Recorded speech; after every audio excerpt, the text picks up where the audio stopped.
เห็นแล้วหัวใจพลาเมื่อสายตาน้องเลี้ยวมาจองสุดทนบ่ไหว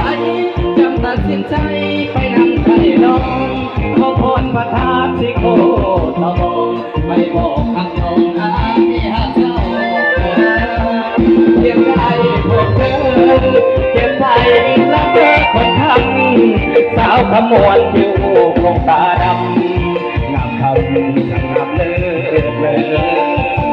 ขอเบาดูไปใจ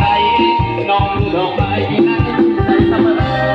สาวขมวดพากันไอเดินเสนอก็ร้องแก้วตาถามว่าสนา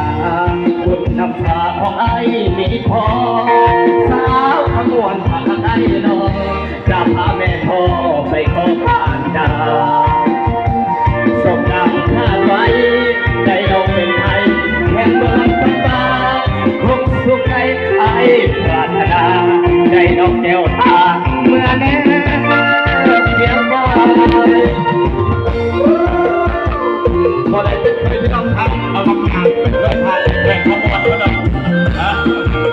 เอาเกี่ยวไปเรื่องเกี่ยวกันเลยร้องเพลงแล้วก็ทำยังได้พบเธอเก็บไปละเมอวันคำสาวขมวดคิ้วคงตาดำงามคำสั่งงามเลิศเลยบอกด้วยใจน้องคือดอกไม้ในใจเสมอสาวขมวดผ่านไกลอย่าเดินเสนอก่อนน้องเลี้ยวตาถามว่าสนาคุณนำพาของไอ้มีพอสาวขมวดผ่านไกลน้องจะพาแม่พ่อไปขอทานดาสมดังคาดไว้ใจน้องเป็นไทยแค่เมืองสบายคงสุขใจไอ้ปรารถนาได้น้องแก้วตาแน่เพียงกาย